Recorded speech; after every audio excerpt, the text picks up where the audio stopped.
Si Sofia ay isang babaeng kahanga-hanga sa maraming aspeto, matangkad, maputi, matalino, sexy, at napakaganda. Ngunit sa kabila ng kanyang taglay na kagandahan at katalinuhan, sa edad na 32, wala pa rin siyang bagong kasintahan mula nang maghiwalay sila ng kanyang unang pag-ibig noong high school hanggang kolehiyo. Mahal na mahal niya ang lalaking iyon, ngunit napilitan siyang tapusin ang kanilang relasyon dahil sa kagustuhan ng kanyang Kuya Gabriel. Ang Kuya Gabriel niya ang sumusuporta sa kanyang pag-aaral noon, kaya't ang bawat nais nito ay kanyang sinunod, kahit pa ang kapalit nito ay ang pagsasakripisyo ng kanyang sariling puso. Gaano man niya kamahal ang lalaking iyon, kinailangan niya itong iwanan para sa kanyang pamilya at sa kanyang mga pangarap. Ngayon, isa na siyang ganap na doktor at natupad na ang kanyang pangarap na propesyon, ngunit hindi ang pangarap niyang makasama ang lalaking pinakamamahal niya. Hanggang ngayon, nararamdaman niyang ang lalaking iyon pa rin ang tunay na laman ng kanyang puso. Pinangarap niyang bumuo ng pamilya kasama ito, at hindi niya maisip ang sarili na maging asawa ng iba. Hay, bakit ba hindi ko siya makalimutan? Baka nga may asawa na siya ngayon, bulong niya sa sarili habang pilit niyang inaalis sa isip ang mga alaala ng nakaraan. Sofia, pwede ba? Tigilan mo na yan. Matagal na yun, at baka nga hindi ka na niya naaalala. Ikaw ang nakipaghiwalay, pero ikaw din ang hindi makamove on. Pero, kung sakali mang magkaroon ng pagkakataon na makita ko siyang muli, gagawin ko ang lahat. Lahat ng sakripisyo ay handa kong gawin para mahalin siya ng tama sa ikalawang pagkakataon, dagdag niya sa kanyang sarili habang ibinalik ang atensyon sa kanyang trabaho. Biglang may kumatok sa pintuan ng kanyang opisina. Pasok po, malumanay niyang sabi. Sa pagbukas ng pinto, itinaas niya ang kanyang tingin upang makita kung sino ang dumating. Agad siyang napatayo nang makita ang kanyang head doctor, si Dr. Marquez. Kayo po pala, Dr. Marquez, magalang niyang bati habang tinitigan siya nito ng diretso sa mga mata. Dr. Robles, hindi may kakaila na isa ka sa pinakamahuhusay na doktor sa ospital na ito. Ngunit nais kong ipaalam sa iyo na kailangan mong lisanin ang ospital na ito kaagad, seryosong sabi ni Dr. Marquez. Napamulagat ang mga mata ni Sofia, litong-lito sa narinig. Dr. Marquez, bakit po? Ano po ang dahilan? Ginagawa ko naman po ang lahat ng makakaya ko sa trabaho. May nagawa po ba akong mali? Tanong niya, halatang nag-aalala. Lumapit pa ng bahagya si Dr. Marquez at hinawakan ang kanyang balikat.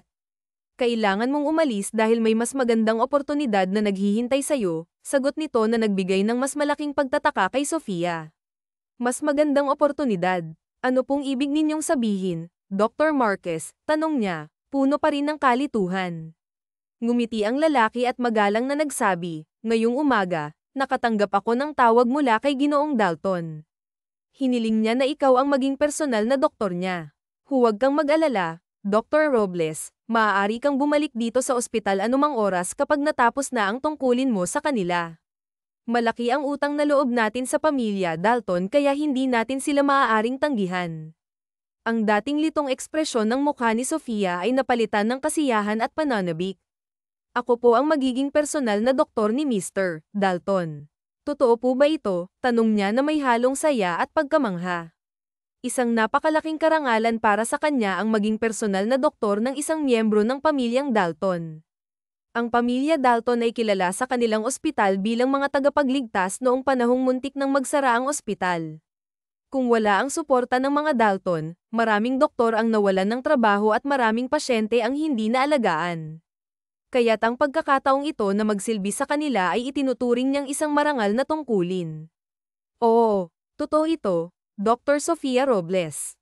At magsisimula ka na ngayong araw, kaya bilisan mo ang paghahanda.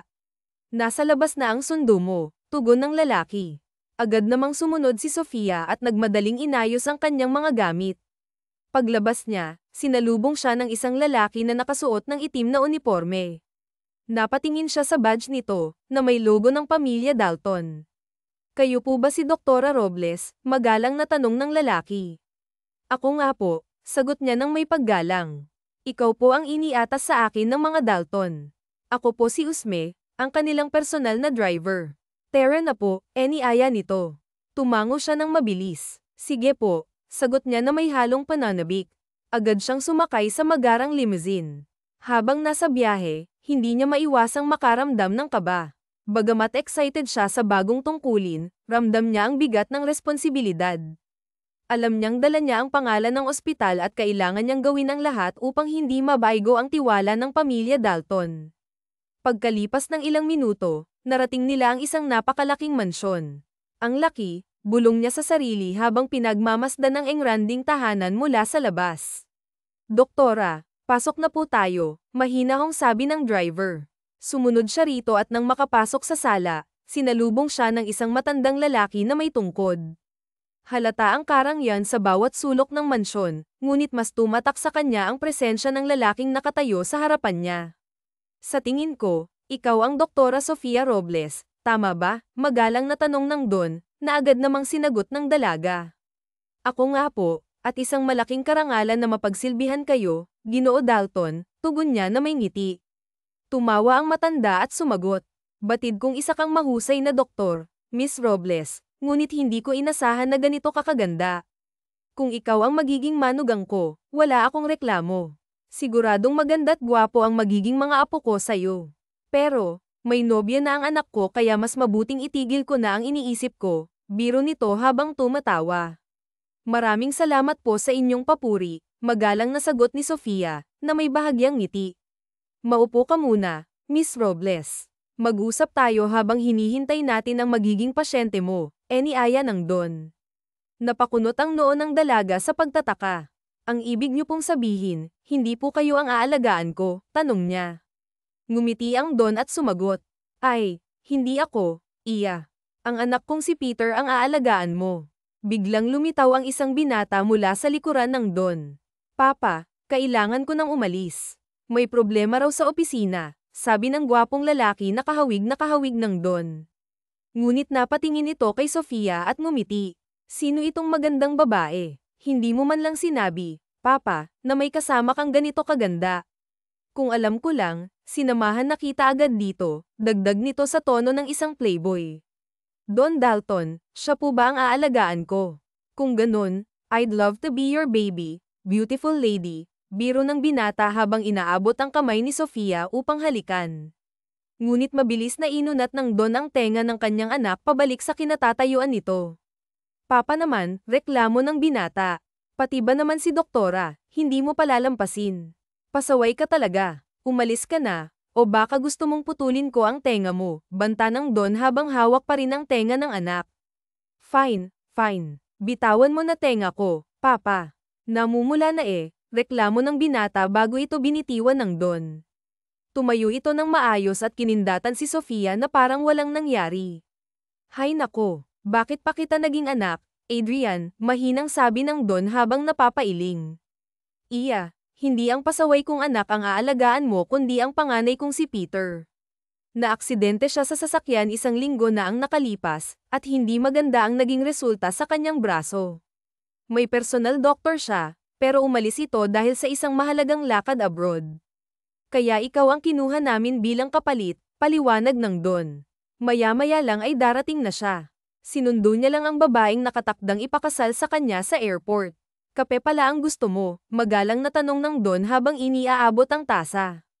Agad naman itong tinanggap ni Sofia. Would you like me to make you a coffee? Tanong ni Adrian na may nakakalokong ngiti sa kanyang labi habang nakatitig sa dalaga. Nginitian siya ni Sofia at magalang na tumugon. Maraming salamat, pero kaya ko na po, aniya habang naglagay ng kape sa tasa. I love your smile, Doktora. Pakiramdam ko, gusto na kita, pabirong sambit ni Adrian habang nilalaro ang dila sa loob ng kanyang bibig. Maghunos dili ka nga, Adrian. Akala ko ba aalis ka na? Saway ng Don sabay palo sa ulo ng anak gamit ang maliit na kutsara. Hindi maiwasan ni Sofia ang matawa sa eksena. Gwapo si Adrian, ngunit sobrang maangin at tila labis na bilib sa sarili. Oh, nandito na pala ang anak ko, masiglang sabi ng Don. Napalingon si Sofia habang isinasali ng mainit na tubig sa tasa, ngunit sa kanyang pagkagulat, natapon ito sa kanyang kamay. Agad siyang tumayo mula sa kinauupuan habang nag-aalala ang Don. Doktora Robles, are you alright? Pasensya na kung nagulat kita.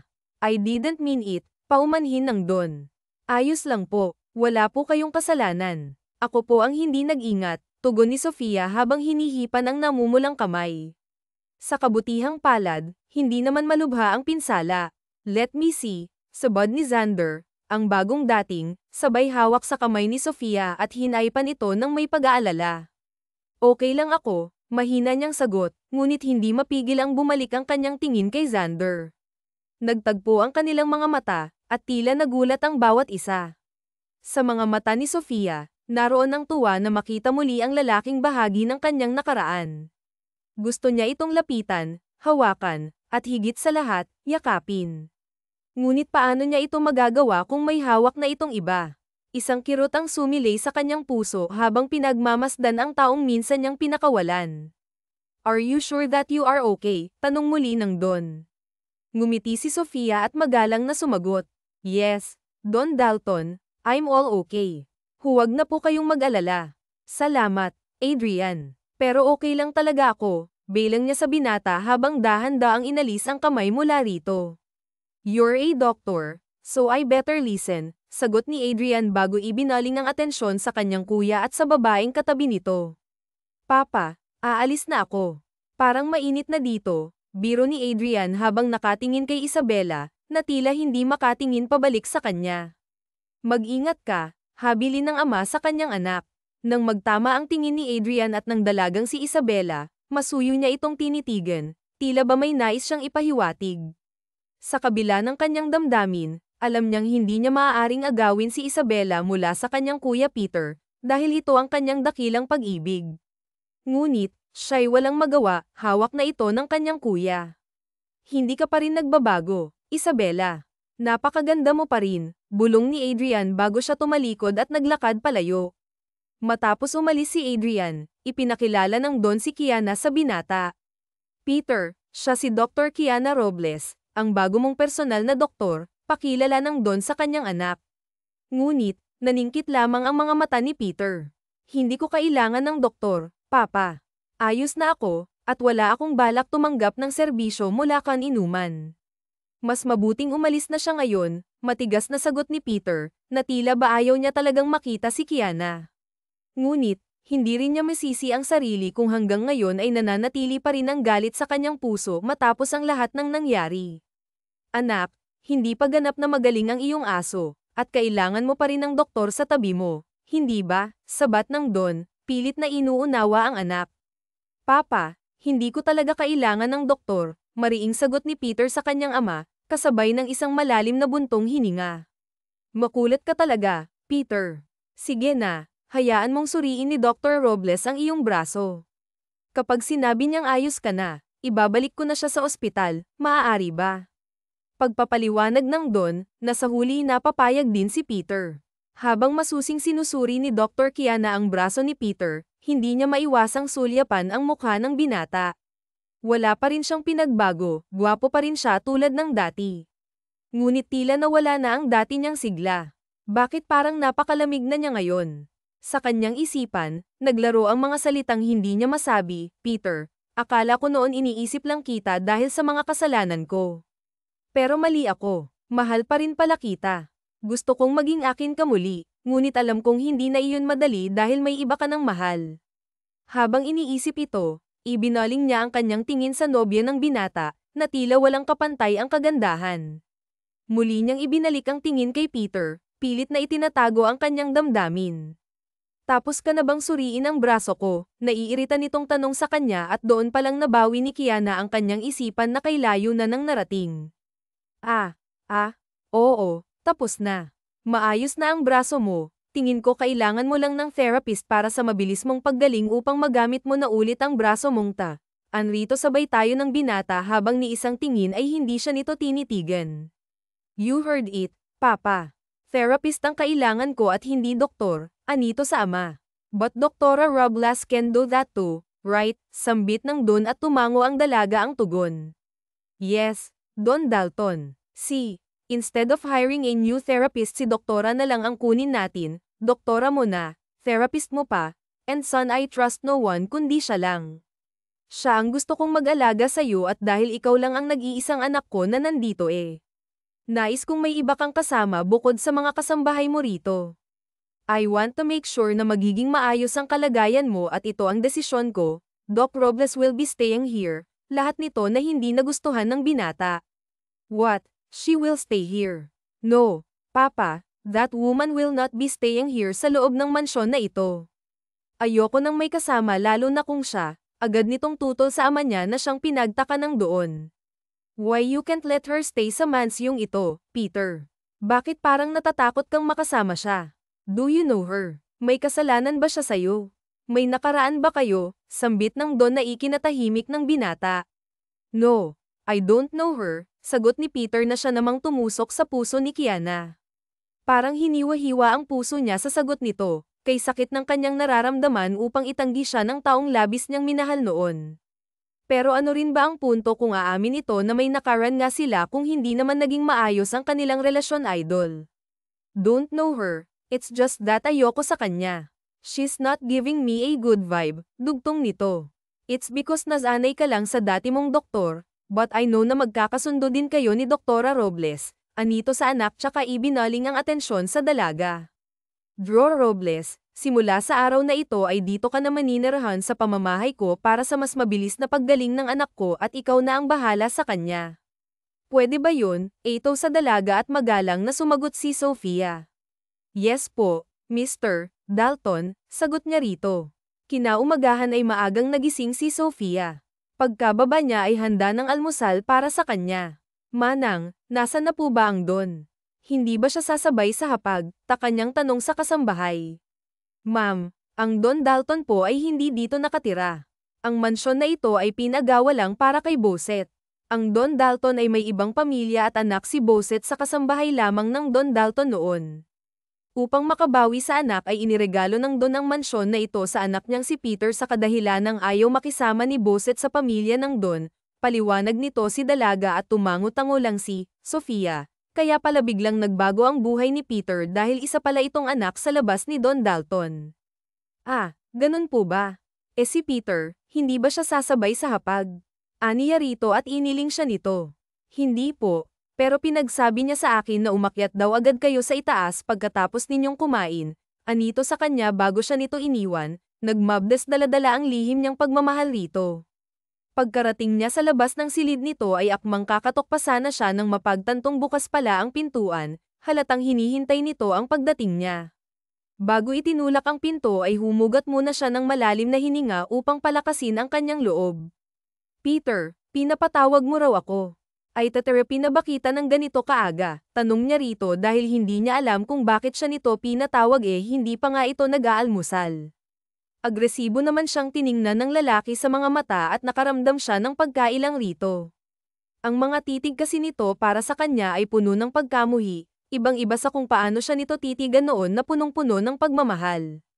How dare you call me just by my name, Doktora? Who the hell are you to call me so casual na para bang malapit tayo sa isa't isa? Don't act like we know each other, boss. Call me boss, Peter. Maldito nitong wika sa dalaga at napayuko na lang si Sofia. Ang agresibo ng boses nito na para bang sukang-suka ito sa kanya. Okay, boss, Peter, aniya habang binabalot ng sakit ang kanyang puso. Sa bawat mariing pagbigkas ng binata sa mga kataga nito ay tila punyal na tumatarok sa kanyang dibdib. Ang tono nito ay tila ba nais nitong ipahiwatig sa kanya na wala na siyang lugar sa puso nito. Bakit mo ba ako pinatawag rito? Ready for the therapy ka na ba? Muli niyang tanong rito at padabog na tumayo ang binata mula sa kama. Dahan-dahan itong inihakbang ang kanyang mga paa palapit sa dalaga habang may matalim itong titig para rito.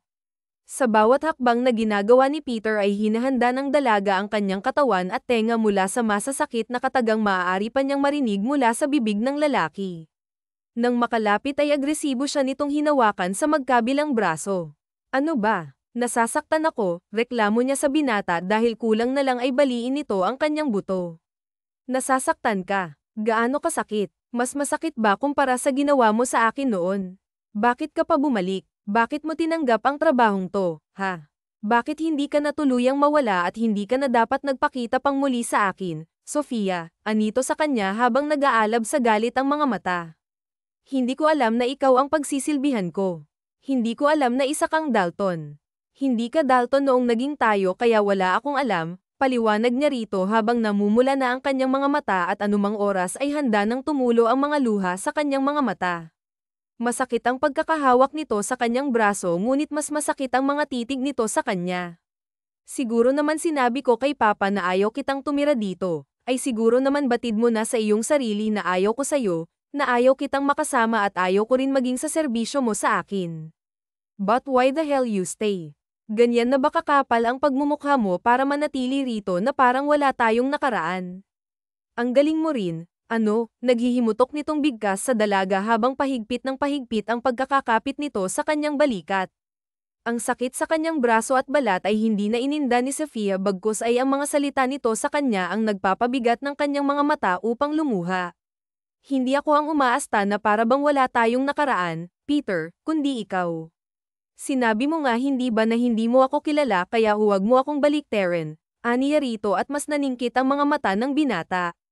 Kitang-kita sa mata nito ang labis na galit at pagkapuot dahil, yun ang totoo, hindi na kita kilala, Sofia. The moment noong iniwan mo akong nag-iisa, naligaw ako. Nalunod ako sa lungkot at pighati hanggang sa umabot ako sa punto na maging sarili ko'y hindi ko na nakilala. Ngayon na okay na ako ay bumalik ka. Bakit? Let's say na hindi mo nga alam kung sino ako at kung sino ang pagsisilbihan mo kaya ka pumayag dahil nga naman malaki ang utang na loob ng ospital nyo sa pamilya namin, pero alang-alang sa kahihiyan, noong nakita mo ako, noong nalaman mong ex-boyfriend mo palang pagsisilbihan mo, di sana nahiya ka kahit konti lang. Sana'y nahiya ka, Sofia, pero wala, matigas ka. You can walk out of this house pero pumayag ka sa nais ni Papa. Bakit? Kasi mayaman ang mga tao dito kaya sinisiksik mo ang sarili mo dito. If you want money then tell me the price and I will pay you more. Total mukhang pera ka naman, pangi-insulto nito sa kanya sabay bagsak ng mga luha mula sa mga mata ng dalaga kasunod noon ay ang paglipad ng kanyang isang kamay sa pisngi ng binata. Sino ka? Sino ka para husgahan ako? Peter, masakit niyang sambit habang ang binata ay napahid ang mukha dahil sa malakas niyang pagkakasampal rito. Masakit para kay Sofia ang mga salitang iyon na para bang nais ipamuka sa kanya ng binata na siya ang pinakamasamang babae sa buong mundo. Dahan-daang binalik ni Peter ang kanyang tingin sa dalaga at matulis itong tinitigan sa mga mata habang si Sofia naman ay naguguluhan sa binata si Doktora Robles. Mukhang may gusto sa iyo ang kuya ko. But I want my feelings to be clear in front of him that I like you. Baka kasi kunin ka rin niya, kagaya ng ginawa niya sa amin ng dati kong minamahal, Dr. Robles. Pwede ba akong manligaw? Agad na sabi nito sa dalaga. Napakurap-kurap na lang si Sofia sa sinabi nito sa kanya. Dahil ang mga mata nito ay halatang nagsisinungaling, wala siyang nakikita sa pagkatao nito na mahal siya nito. At manghahalik na si Adrian sa kamay ni Sofia nang biglang naningkit ang mga mata ni Peter. Sabay agaw nito ng kamay ng dalaga, tsaka puwersahang inagaw si Sofia mula sa kapatid. She is my personal doctor, Adrian. It means sa akin lang siya magtatrabaho, sa akin lang at hindi sa kung kanino man. At higit sa lahat ay hindi sa iyo. Now, leave my house, mariin itong pagtatabuyan sa kapatid, ngunit pilyo lang itong ngumiti. Wow, territorial ah. Pero sige, aalis ako sa bahay mong to pero babalik ako bukas. Day off niya bukas, hindi ba? It means wala kang karapatan na pigilan siya o pagbawalan siya kung saan siya pupunta at kung sino ang kasama niya. Tama ba? Panunukso nito sa kapatid, saka itinoon nito ang atensyon sa dalaga. Doktora, pwede bang sumama ka sa akin bukas? Pwede bang magkampang tayo bukas doon sa private property namin? Magandang lake doon at may hot spring pa, pang-iingganyo nito sa dalaga.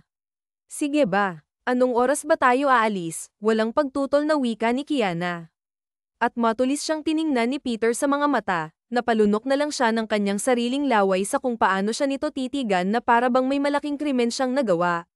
Pumayag lang naman siyang lumabas para bukas dahil malaking tulong ito para sa kanya na hindi maramdaman ang pagsasawalang bahala ginagawa ni Peter sa kanya. Isa pa, tiyak naman yang walang gusto sa kanya si Adrian kaya okay lang kung sasama siya rito. Good. Then it's settled. Gising, sambit ni Adrian, sabay masayang tumalikod at nilisan ng mansyon ng kanyang kuya. Habang sa kabilang banda naman ay naiwang nakasunod si Peter sa bawat yapak ni Sofia. Did you call him para pumunta dito? Bakit ganoon kabilis kung pumayag sa nais niya? Isang invite lang papayag ka kaagad. Tell me, do you like him? Mala-imbestigador na sambit ni Peter sa dalaga at bagsak balikat siyang tiningnan ng dalaga sa mga mata. Boss Peter, day off ko naman bukas. Pwede akong sumama sa kahit sinong tao na gusto ko. At isa pa, di ba ikaw na mismo nagsabi sa akin na ituring kitang boss at ganoon ka din sa akin? Bakit ngayon kung makialam ka sa akin ay daig mo pang asawa eh? Ilang araw mo na nga akong tinatratong parang hangin, tapos ngayon pinapakialaman mo ako. Magsabi ka nga ng totoo, mahal mo pa ba ako? PR ang kanyang tanong sa binata at sa muli ay natahimik si Peter at matagal bago ito nagsalita ulit. Hindi kita mahal, Sofia, agad na sagot ni Peter na siyang ikinaluhan ng mga mata ng dalaga. Kahit na itinatrato siya ni Peter na parang hangin, ay umaasa pa rin siyang na magagawa pa rin siya nitong mahalin ulit, na sana'y biglang tumibok ang puso nito para sa kanya. Inuulit ko, hindi kita mahal. Ganito ako dahil ayaw kong pati ang kapatid ko ay paglaruan mo. O baka naman ay dahil sa pera kaya mo inaakyat ang kapatid ko. Ganoon kasi kayo ng kuya mo, mababa ang tingin nyo sa mahihirap at kapag mayaman ay abot langit ang pagkagusto nyo. Tama, pang-iinsulto niya sa dalaga at malakas na sampal ang ibinigay ng dalaga sa kanya. Bakit hindi ba totoo na ganyan ka? Na ganyan kayo ng kuya mo noong mahal na mahal kita? Hindi ba't iniwan mo ako dahil mahirap lang ako, dahil wala akong kinabukasan sa akin? Panunumbat ng binata sa dalaga dahil ang huling araw ng pagkikita nila noon ay ang pumapatay sa puso niya hanggang ngayon. Have you still remember those words na sinabi mo sa akin, Sofia? Do you want me to repeat it para maalala mo kung paano mo dinurog ang puso ko? The time he said to me that, Peter, maghiwalay na tayo dahil isa kang tao ang mahirap, wala kang kwentang tao dahil wala akong magiging bukas sa'yo at tama ang kuya ko. Nawala akong bukas kapag ikaw ang kasama ko at napagtanto ko rin na hindi ang taong kagaya mo ang gusto kong makasama sa habang buhay Biko, ayokong maghirap kasama ka. Pag-uulit ng binata sa mga katagang hindi niya magawang kalimutan. Habang si Sofia naman ay sunod-sunod siyang napaluha. Inaamin niya sa kanyang sarili na masakit ang mga salitang binibitawan niya noon at maging siya ay nasasaktan din. Peter, sorry. I'm sorry kung nagdulot ako ng sakit ng pag-iwan ko sa iyo noon. Sinabi ko lang mga katagang yun dahil alam kong maghahabol ka at kapag ginawa mo yun ay baka mag-away na kayo ng kuya ko at kapag naghabol ka, mas mahihirapan akong ilayo ang sarili ko mula sa'yo. Masakit din sa akin ang ginawa ko dahil mahal kita, Peter, mahal kita, aniya sa lalaki habang lumuluha ang kanyang mga mata at manghahawakan niya ang kamay nito ngunit agad itong inilayo ng binata. Masakit din para sa'yo. Ganoon ba? Kung masakit para sa'yo edi sana binalikan mo ako pero hindi mo ginawa dahil madali lang para sa iyo ang lahat. Akala mo lang yun. Akala mo lang madali lang sa akin ang lahat pero hindi, Peter. Araw-araw ay namumuhay akong may pagsisisi at hapdi sa puso ko dahil kailangan kong saktan ang taong mahal ko para lang sa kuya ko, kailangan ko siyang sundin noon. Peter, iniwan kita pero araw-araw ay umaasa ako na pagdating ng araw ay nandyan ka pa rin, na pwede kitang balikan kapag sumang-ayon na ang panahon para sa ating dalawa, hagulhol niya sa harap nito ngunit umiling lang ang binata. Desisyon ko lang ang mali noon, Peter pero hindi ang pagmamahal ko sa iyo at umaasa ako na kaya mo pa rin akong mahalin ulit. There is no second chance sa pagmamahal ko sa iyo, Sofia, mariin niyang bigkas sa dalaga kahit na ang totoo ay mahal pa talaga niya ito. Sadyang ang galit na bumabalot sa kanya mula sa nakaraan ang tanging nagpipigil sa kanya sa muling pagbubukas ng kanyang puso para sa dalaga. Hindi mo mahal si Isabela, Peter. Mahal niya ang kapatid mo kaya bakit hindi na lang ako? Bakit hindi na lang ako ulit? If you will give me a second chance, I promise that I will love you right this time, kumbinsi niya sa binata ngunit nagmatigas pa rin ito. Mas mabuti pang ikasal ko sa taong hindi ko mahal, Sofia dahil kung iiwan man ako balang araw ay hindi ako masasaktan, katwiran nito sa kanya. Peter, sabihin mo lang sa akin kung ano ba ang dapat kong gawin para makuha ko ulit ang puso mo, aniya at umiling ang binata. Ibang klase ka rin pala, Sofia kung magpilit. Kung may magagawa ka man para sa akin, na yun ang umalis ka dito sa pamamahay ko. Simula sa araw na ito ay tapos na ang trabaho mo sa akin, sambit nito na siyang labis na kung makapagsalita kasi ito sa kanya ay parang gusto na siya nitong kalimutan ng tuluyan. You heard me clearly, Your job is over. Mariin itong sambit sabay talikod sa dalaga ngunit maagap siyang pinigilan ng dalaga at napatingin siya sa kamay nitong nakahawak sa kanyang kamay. Peter, patunayan mo sa akin na hindi mo na ako mahal. Patunayan mong hindi na ako, para matahimik na ang puso ko, para magawa ko na ring magmahal ng iba at maya kung wala na tayong bukas, tulungan mo naman akong kumawala sa ating nakaraan. Tulungan mo akong kalimutan ka. Pakiusap niya sa binata at malamlam siyang tinitigan nito sa mga mata. Palayain mo na ang sarili mo, Sofia. Palayain na natin ang isa't isa. Maaaring mahal pa kita ngayon pero mas nangingibabaw ang galit ko para sa iyo at sa ganitong sitwasyon ay hindi ko kayang mahalin ka ulit, sambit ng binata sa dalaga at isang luha pang pamatak sa mga mata ng dalaga. Naintindihan ko, kakalimutan na kita ng tuluyan sa pagkakataong to. Tugon niya sa binata at kuyong kamaong nagpipigil si Peter na tila ba ay masakit para sa kanang sinabi ng dalaga. Pakiramdam niya ay ayaw niyang kalimutan nito ang lahat tungkol sa kanilang dalawa. Sabihin mo sa akin, Sofia, ano bang gusto mong gawin ko para sa'yo? Angkinin mo ako, turan sa kanya ng dalaga at agad na kinabig ni Peter ang bewang nito padaikit sa kanya tsaka mariin itong hinalikan sa labi. Ang bawat halik nila para sa isa't isa ay hindi halik ng pagmamahalan kundi halik ng pagkasabik sa isa't isa, halik na kay tagal na ulila, halik na kay tagal naghintay, halik na puno ng pagmamahal na nais magpapatuloy. Kapwa tumigil ang dalawa sa paniniil ng halik sa bawat isa. Nagtama ang kanilang mga mata na tila kahit walang salita silang binibitawan ay batid nila kung ano ang ibig sabihin ng bawat isa. Agresibong binuhat ng binata si Sofia papasok sa silid nito at inilapat ang likod nito sa kama at sa kamang iyon ay nagpatianod na ang dalawa sa bugso ng kanilang damdamin at init ng katawan. Matapos ng mainit na gabi ay mahimbing nang nakatulog si Sofia sa braso ng binata dahil sa pagod. Habang si Peter naman ay napapangiti habang pinagmamasdan ang natutulog nitong mukha. Totoo nga ang sinabi mo sa akin ngayon Kiana na hanggang ngayon ay mahal mo pa rin ako. Akala ko puro kasinungalingan lang ang mga sinasabi mo sa akin pero nagkamali ako tonight. You just prove yourself na ako lang talagang minahal mo mula noon hanggang ngayon, masaya niyang wika sa sarili matapos malaman na siya ang unang lalaking nakapiling ng dalaga sa kama, isang hudyat na hindi ito nagmahal ng iba mula noong nagkahiwalay sila. Nilero niya ang buhok ng dalaga gamit ang kanyang daliri tsaka inamoy-amoy ang bango. Ilang taon na ang amoy mo pa rin ang hinahanap-hanap ko, Sofia.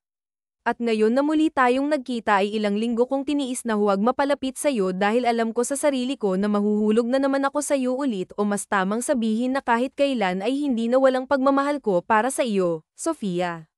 When you wake up, I will make sure that we will make everything right, gagawin nating tama ang lahat at ipagpapatuloy na natin ang naudlot nating pagmamahalan. Dugtong niya sa kanyang sarili at nakontentong pagmasdan ang dalaga sa gitna ng kanyang pagmamasid sa magandang mukha ng dalaga ay isang mahinang yapak ng mga paa ang kanyang narinig kaya minabuti niyang tumayo mula sa kama. Dahan-dahan niya muna ang inalalayan ng ulo ng dalaga na makahiga sa unan at maingat itong binitawan upang hindi ito magising tsaka dahan-daang binuksan ng pintuan. Pagkabukas niya sa pintuan ay bumungad sa kanya si Adrian na may seryosong mukha. I told you to leave. Bakit nandito ka pa? Madiing sambit niya sa kapatid ngunit ang mga mata ng kapatid Did ay nanatiling matulis at ni isang kisap mata ay hindi nito ginawa. I heard everything, kuya. Kaya pala ang lamig mo sa doktor mo ay dahil may nakaraan pala kayo. Aniya rito at pinag-cross ni Peter ang kanyang dalawang kamay bago sinagot ang kapatid. At ano naman ang pakialam mo kung may nakaraan kami? Nalulungkot ka ba dahil batid mo ngayon na hindi mo siya maaaring ligawan, mala-territorial nitong sambit at mas lalong nanulis ang mga mata ni Adrian. I don't care kung anong meron kayo ni Dr. Robles. At the very first place ay wala naman akong pakialam kung may relasyon na ba kayong dalawa o kayong dalawa. I don't care about the strings between you and her, kuya. I plan to use her para galitin ka. But I cannot do it anymore dahil sa natuklasan ko sa inyong dalawa, kuya. Lalaki sa lalaki, mahal ko si Isabela. Ngayon pa lang ay nagluloko ka na sa relasyon nyo. Fan mo siya at malapit na kayong ikasal pero ngayon pa lang ay hindi ka nakarapat-dapat para sa kanya. Gusto kong hiwalayan mo siya, kuya, dahil wala siyang magiging buhay sa piling mo. I'm begging you, kuya, ibigay mo siya ulit sa akin. Pagmamakaawa niya rito tsaka nagpakawala ng isang malalim na buntong hininga si Peter. Adrian, Hindi ako masamang tao lalong-lalo na hindi ako masamang lalaki. I've been thinking about giving her back to you dahil hindi ko naman talaga siya mahal at hindi niya rin ako mahal. We are both forced to marry each other for the sake of our company.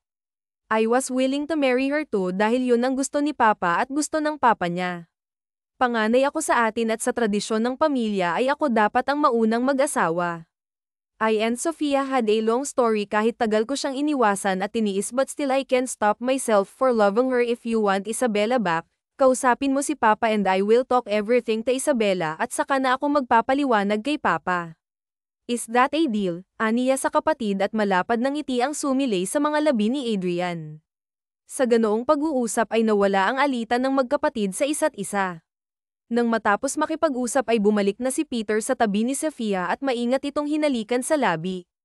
The moment you wake up, I promise that everything will be okay. Hindi ka na masasaktan, hindi ka na iiyak. I'm not afraid to love you again, Sophia. Hindi na ako takot masaktan ulit dahil ang totoo ay takot akong muli kang mawala mula sa akin. Anes ng dalaga at muli itong hinalikan. Hinintay ng binata na tumuntong ang oras sa 5:00 at agad niyang pinuntahan si Isabella sa pamamahay nito. Nais niyang sa pagbukas ng mga mata ni Sophia ay natapos na niya ang lahat. Ang aga mo naman, Peter. Parang mahalagang bagay ang pinunta mo rito para gisingin mo ako ng ganito kaaga. Reklamo ng dalaga at ni konting sayay walang nakikita sa mukha nito. Maikling ngumiti si Peter sa dalaga. I'm sorry, Isabella. Aniya sa dalagat kumunat ang noo nito sa pagtataka. Sorry saan? Sorry for not making you happy. Alam kong ni minsan ay hindi ka sumaya sa akin dahil wala kang ibang minahal kundi ang kapatid ko. I'm sorry for making your heart unhappy but now it's your time to be happy. Isabella aniya at mas kumunat pa ang noo nito sa pagtataka. What do you mean? I mean, Adrian is ready to get you back. Aniya at sumilay ang saya sa mukha ng dalaga. I don't know what you mean about him getting me back pero isa lang ang malinaw sa akin hindi na tayo ikakasal, wala nang kasal, masaya nitong sambit na may ngiti sa mga labi at tinamuan siya ni Peter. Yes, you don't have to marry me, aniya sa dalaga at napatalon itong yamakap sa kanya. Thank you Peter ang saya-saya ko, wika ng dalaga at mahigpit din siyang niyakap ng binata. Matapos mag-usap ng dalawa ay nagpas siyang binata na bumalik na sa kanyang mansyon at kasalukuyang minamaneho nito ang kanyang kotse. Habang sa kabilang banda naman ay nakaupo ngayon si Sophia sa kama habang nanlulumo ang kanyang puso dahil sa kanyang paggising ay wala na ang binata sa kanyang tabi. Peter, talaga bang wala na? Talaga bang ayaw mo na akong makita? Aniya sa kanyang sarili ng matunghayan na wala na ito sa kanyang tabi. Isa pa. Nangako kasi siya rito na pagkatapos ng isang gabing pagsasalo ay pinanggako niya si binata na aalis na siya at hindi na siya magpapakita pang muli. Dinudurog-durog man ang puso ni Sophia ay mabigat sa loob siyang tumayo mula sa kama at nilisan ang mansyon. Mabilis siyang sumakay sa taxi na may malayong iniisip. Mabilis man ang pagpapatakbo ng driver ay wala siyang pakialam at abala ang kanyang puso sa pagnamnam ng sakit na kanyang nararamdaman hanggang sa isang malakas na tunog ng pagsalpok ang kanyang narinig. Mabilis ang pangyayari at unti-unti siyang nawawalan ng ulirat. Dahan-dahan lang, ingatan ang mga sugatan, tanging boses na narinig ni Kiana habang nanlalabo ang kanyang mga mata at may kung anong likido ang pumapatak mula sa kanyang noo pababa sa kanyang mga mata. Magulo ang sitwasyon habang nakarinig siya ng maingay na tunog ng ambulansya kasunod noon ay napagtanto niyang nakasakay na pala siya sa bed at maingat siyang ipinasok ng mga nurse sa ambulance. Pagkapasok sa loob ay laking gulat niya sa kanyang nakita. Sa mahinang sambit niya sa kanyang sarili habang nakikita niyang pilit na nire-revise ng isang doktor ang binata, isang patak ng luha ang kumawala sa mga mata ni Sophia matapos niyang makita ang kalunos-lunos na itsura ni Peter. Duguan ito at halos tadtere ng mga bubog na nakatusok ang mukha nito. Nais man niyang hawakan ng lalaki, ngunit wala siyang magagawa. Masakit ang buo niyang katawan at hindi siya makagalaw hanggang sa unti-unting pumikit ang kanyang mga mata habang may butil ito ng mga luha. Mabilis na isinugod sa ospital ang mga sugatan. Sa awa ng Diyos ay ligtas ang driver at maging si Sophia. Halos isang linggong nanatili si Sophia sa ospital bago siya nagkamalay. Glad that you're awake now, Dr. Robles. Hindi ka pa masyadong makakagalaw ngayon dahil nag-uumpisa pa lang na maghilom ang mga sugat mo sa katawan. Maybe you need one more week para makatayo mula sa kama na yan, wika ng kapwa-doktor. Ikaw pala yan, Dr. Marquez. Salamat sa pag-aasikaso sa akin. Akala ko patay na ako, pagbibiro niya at bigla niyang naalala si Peter. Doktor, si Mr. Dalton, kumusta siya? Kumusta ang kalagayan niya? Ani niya at agad na binalot ng pagkabahala ang mukha ng dalaga. Dalton is far from death. Maayos na ang kalagayan niya. Ani nito sa kanya at nakahinga siya ng maluwag dahil dito. Mabuti naman kung ganun. Mabilis ang pangyayari nung araw na yun at isang malakas na pagsalpok na lang ang narinig ko. Maaaring si Mr. Dalton ang naging kabangga ng taxi na sinasakyan ko. Dr. Marquez, pwede ko bang makita si Mr. Dalton? Like what I said earlier, Dr. Robles, isang linggo pa bago ka makaalis sa kama na yan, paalala nito sa kanya at mahigpit niyang hinawakan ang kamay nito. Please, I want to see him. Kahit sandali lang, pakiusap niya rito at isang buntong hining ang pinakawala nito dahil sa pakiusap niya pinayagan siya nito sa gusto niya. Kasalukuyang nakaupo siya ngayon sa wheelchair habang nakatingin sa walang malay na si Peter. Is far from death, pero lubha ang naging kalagayan niya. Maraming bubog ang nakatusok sa mukha niya, including his eyes. Mr. Dalton is now a blind man, wika sa kanya ng kapwa niya doktor at muling nagpakawala ng mga luha sa mata si Sofia. Dr. Marquez, pwede bang iwanan mo muna ako rito? Pakiusap niya rito at iniwan nga siya nito sa loob ng silid. Nang mapag-isa, hinawakan niya ang kamay ng binatang hanggang ngayon ay walang malay. Peter, bigkas niya sa pangalan nito kasabay nunay ang pagpatak ng butil ng mga luha mula sa kanyang mga mata at pamatak ito sa kamay ng binata. Habang tinitingnan niya ang taong mahal niya sa ganoong kalagayan ay hindi niya maiwasang isisi ang lahat sa kanyang sarili. Peter, kasalanan ko ang lahat ng to. Kasalanan ko lahat. Wala akong ibang alam kundi ang saktan ka. Pakiramdam ko'y walang mapaglagyan ng mga kasalanan ko sa'yo at ngayon ay nakahiga ka sa kamang yan na walang malay. Wala akong ibang alam kundi ang saktan ka ng paulit-ulit. Hindi ko na alam kung ano ang kaya kong gawin upang makabawi sa'yo. Hindi ko nga alam kung tama ba na minahal kita dahil puro sakit at kapahamakan lang ang dala ko sa'yo. Maaaring ang tama ka na hindi na tayo dapat magkita pa. At sana sa huli kong gagawin ay makatulong ako sa'yo kahit konti. Sana sa gagawin kong ito ay makabawas man lang ako sa lahat ng mga nagawa ko sa'yo, Peter. Mahal na mahal kita at baka sa pagbukas mo ulit ng mga mata mo ay hindi na kita makikita pang muli. Mahal na mahal kita, Peter. Kung alam mo lang sana kung gaano kita kamahal, ani niya habang walang tigil na lumuluha ang kanyang mga mata habang hindi binibitawan ang kamay nito. Marahang hinaplos-haplos niya ang daliri nito tsaka hinalikan. Matapos niyang masabi ang nais niyang sabihin sa lalaki, marinig man siya nito o hindi ay ang importante sa kanya ay nasabi niya na ang nais niyang ipahatid rito at ngayon ay kasalukuyang nag-uusap sila ng head doctor niya sa kanyang silid. Are you sure about this, Dr. Robles? Hindi makapaniwalang wika ng kanyang head doctor sa desisyong kanyang narinig mula rito. Dr. Robles, marami namang ibang tao dyan and it doesn't need to be you. Hindi mo kailangang gawin ito. Dugtong nito at bakas pa sa tinig nito ang hindi pagsang-ayon sa nais ng dalaga. Dr. Marquez, desidido na ako at kahit anong gawin mo ay hindi na magbabago ang isip ko at hinihiling ko sa iyo na kung ano man ang napag-usapan natin ay mananatiling sikreto. Aniya na may ngiti sa labi at napapabuntong hininga na lang ang doktor. Bakas pa rin sa mukha nito ang panlulumo sa nais ni Sofia. Nang gumaling si Kiana at naging maayos na ang lahat at handa na ng lahat ng kailangan ay isinagawa ng operasyon ni Peter. Sa loob ng mahabang oras ay matagumpay ang naging resulta ng operasyon. Pagkatapos nyon ay nanatili pa sa ospital si Peter para sa obserbasyon hanggang sa tuluyan na nitong naibuka ang kanyang mga mata. Masaya ang lahat na muli nang nakakakita ang binata at sa unang pagbukas ng mga mata nito ay isang babae ang agad niyang hinahanap. Papa, si Sofia. Nasaan siya? Bakit wala siya rito? Papa, kailangan kong makausap si Sofia. May nais akong sabihin sa kanya. Apuran niya sa kanyang ama ngunit nag-atubili itong sagutin siya. Papa, tell me where is she? Pagpupumilit niya rito at napilitan ang Don na sagutin ito. Matagal nang nilisan ni Dr. Robles ang mansyon. Anak, simula ng araw na umalis siya, hindi ko na siya muling nakita pa. Anito sa kanya at kumunat ang noon ng binata. And where did she go? Di ba sa ospital siya nagtatrabaho? Wala ba siya rito? Sunod niyang tanong sa ama. Umalis din siya rito, anak, sagot nito at may kung anong dumagan sa dibdib ng binata na nagpabigat sa kanyang damdamin. Naalala niya ang lahat nung panahon bago may mangyari sa kanila ni Sofia. Naalala niya ang pag-uusap nila at ang kanyang huling hiling rito na sana ay hindi na sila muling magkita pa. Nalumbay ang puso ng binata at labis niyang pinagsisihan ang kanyang sinabi rito. Gayunpaman ay hindi siya susuko.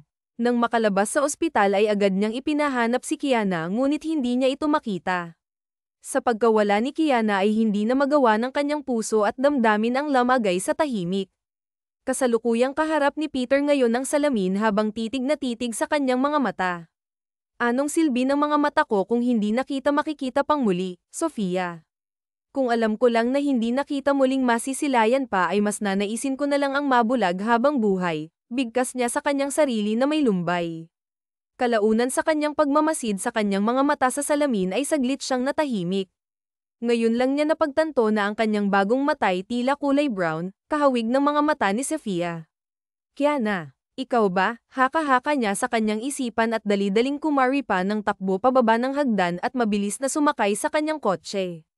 Maagap niyang tinungo ang ospital at agad na hinanap si Dr. Marquez. Dr. Marquez, nais kong malaman kung sino ang taong nagbigay sa akin ng bago kong mga mata, maaari ba? Pakiusap niya rito ngunit tinalikuran lang siya ng doktor. It's confidential, Mr. Dalton, tanging tugon nito at nagpatuloy sa paglalakad ngunit sinundan siya ng binata at hinaranggan pa siya nito. It's her. Si Sofia ba? Mabilis niyang tanong rito at natahimik ang doktor. Like what I said, it's confidential, Mr. Dalton, muling wika nito at hindi siya tinigilan ni Peter hanggang sa wala na itong napala sa kanya. Umuwi ang binata sa mansyon ng kanyang papa at ito naman ang kinulit niya. Papa, kilala mo ba kung sino nagbigay sa akin ng bago kong mga mata? Aniya rito at tumalikod ang Don, halatang may tinatago ito sa kanya. Hindi anak. Mahigpit ang hospital at pinapanatili ng nag-donate sa'yo na kahit anong mangyari ay hindi ibibigay ang kanyang pagkakakilanlan, kaya hindi ko rin alam, anak, sagot nito sa kanya. Papa, you're lying. I know you know kung sinong taong yun. Si Sofia, hindi ba, anito sa ama ngunit muling tumanggi ito. She's not, at hindi ko alam kung nasaan siya ngayon. But I'm sure hindi siya ang eye donor mo, anito sa kanya ngunit hindi pa rin siya kumbinsido. Then why I can see her in my eyes? Why am I telling myself that my eyes are her eyes? Naluluhan niyang sambit sa ama at mabigat sa loob na sumalampak sa sofa sabay sinabunutan ang kanyang sariling buhok. I'm getting crazy, Papa. I love her. I love her so much. Hindi ko na alam ang gagawin ko. Pakiramdam ko mababaliw na ako. I regret everything. Nagsisisi ako na pinagtabuyan ko siya nung nasa tabi ko pa siya at ngayon hindi ko na alam ang gagawin ko. Ang mga bago kong mata ay nagpapaalala sa akin ng mga mata niya. Hindi ko na alam, Papa, hindi ko na alam. Tapos ngayon hindi ko pa siya makita, Papa. I don't know of what I'm going to do. Aniya sa kanyang papa at malaking awa ang naramdaman ng Don sa kanyang anak. Ramdam niya at kitang-kita niya ang paghihirap ng damdamin nito at tunay ang pagmamahal nito para sa dalaga. Bahagya siyang lumapit sa anak at tinapak ang likod nito tsaka may inabot na papel. Napatingala naman si Peter sa kanyang ama. Ang totoo, nagsinungaling ako. Alam ko kung nasaan si Sofia. Puntahan mo siya para masagot ang mga katanungan mo. Anito sa kanya at mahigpit na niyakap ni Peter ang ama at tsaka nagpasalamat. Agad na tinungo ni Peter ang binigay na address sa kanya ng ama at sa pagdating niya sa bahay ng nasabing address ay agad siyang nag-doorbell kasabay nun ay ang pagbubukas ng pintuan. Gabriel, bigkas niya nang makilala ang kapatid ni Kiana at bumaka sa kanyang pagkabahala dahil baka ayaw siyang papasukin ito dahil malaki ang pagkadisgusto nito sa kanya noon. Peter, ikaw pala. Pasok, mahinahon nitong wika sa kanya at naupo sila sa sala. Gabriel, nandito ba si Sofia? Nais ko sana siyang makausap, agad niyang wika rito. Peter, bago mo kausapin ang kapatid ko ay nais ko munang humingi ng tawad sa nasira akong relasyon niyo ng kapatid ko noon. Hindi totoong hindi kita gusto para sa kanya, pero panganay ako at wala na kaming mga magulang kaya nais ko lang na masiguro ang kinabukasan ni Sofia at dahil sa paninigurado ko ay sinira ko kayong dalawa kaya patawad. Alam kong kapwa kayong nadulag ang mga puso niyong dalawa noon at sana'y dumating ang panahon na mapatawad niyo ako, seryoso nitong sambit sa binata at bahagyang ngumiti si Peter. Kalimutan na natin ang nakaraan. Nais kong magsimula ulit kasama siya. Gusto kong mabuhay kasama ang kapatid mo, aniya rito at nginitian din siya nito. Nasa garden si Sofia. Puntahan mo siya, pahintulot nito sa kanya at agad na pumunta si Peter sa hardin. Pagkarating niya roon ay nasalayan niya ang babaeng nakatayo habang nakatalikod sa hardin na animoy nilalanghap ang preskong hangin. Dahan-dahan siyang lumapit rito, maingat siyang humarap rito at doon bumalandra sa kanyang mga mata ang kalagayan ng dalaga. Doon niya nakumpirma na bulag na ang dalaga at ang mga mata nito ay ang mga mata niya. Sino ka? Tak ang tanong ni Sofia nang maramdaman niyang may ibang tao siyang kasama sa hardin. Hindi naman napigilan ni Peter ang kanyang pag-iyak at paghagulhol sa harapan ng dalaga at babagsak siyang napaluhod sa harapan nito. Dahan-dahan siyang yamakap sa binti ng dalaga at sinubsob ang kanyang mukha sa dalawang hita nito. Kiana, bakit? Bakit mo ginawa to? Bakit kailangan mong magsakripisyo para sa akin? Bakit kailangan mo pang ibigay ang mga mata mo para sa akin, Sofia? Patawad. Patawad. I'm a failure, hagulhol niya sa harap nito habang naninikip ang kanyang damdamin. Napasinghot naman si Kian at nais na rin niyang umiyak ngunit mas pinili niyang yakapin ang binata. Peter, mahal na mahal kita. Walang ibang sagot sa tanong mo kung bakit ko ginawa yun kundi ang salitang mahal kita. Ginawa ko ang lahat ng yun dahil mahal kita, sagot niya sa binata at mas niyakap pa siya nito. Patawad, Sofia. Patawad sa lahat. Masyado akong huli para ipagtapat sa iyo na mahal kita, na kahit kailan ay hindi ka nawala sa puso ko. I owe everything to you, Sofia. Gusto kong magpatuloy sa buhay na kasama ka. Gusto kitang makasama, Sofia. Tanggapin mo ulit ako sa buhay mo. Pakiusap, pakiusap. Mahalin mo ako ulit and I promise that I will be the best man for you. Just give me a second chance na karapat-dapat ako para sa'yo. Hiling niya rito at hinaplos-haplos ng dalaga ang mukha ng binata. Kahit kailan hindi ako tumigil sa pagmamahal sa'yo, pero bulag na ako at hindi na ako magiging mabuting tao para sa'yo. Maraming iba dyan na mas nababagay sa'yo, Peter, anya sa lalaki at hinawakan nito ang isang kamay niya at hinalikan tsaka hinawakan ng sobrang higpit. Kahit bulag ka, mahal kita. Hindi mo kailangan na makitang mahal kita dahil ipaparamdam ko sa'yo yun, Sofia. I don't need anyone by my side kundi ikaw lamang, Sofia. Please be by my side again. Please love me back. Please be my compass. Anya sa dalaga at mahigpit siya nitong niyakap. Peter, I don't need to love you back because I never stop from loving you. Anito sa kanya at kasunod nunay ang pagdikit ng kanilang mga labi. Sa ganoong paraan ay malayang minahal ng dalawa ang isa't isa. Dinala rin ni Peter ang dalaga sa Amerika upang doon ito maghintay ng magiging eye donor nito at sa awa ng Diyos may nakuha silang donor at sa unang pagbukas ng kanyang mga mata ay si Peter ang kanyang unang nakita. Masaya siya na sa muling pagkakataon ay muli niyang nasalayan ang mukha ng lalaking minamahal niya. Nang maging maayos ang lahat ay agad na pinakasalan ni Peter si Sofia sa Amerika at ganap na silang naging masayang mag-asawa at sa paglipas ng mga buwan sabay nilang binibilang ang araw ng nalalapit na paglabas ng isang anghel sa kanilang buhay. Wakas.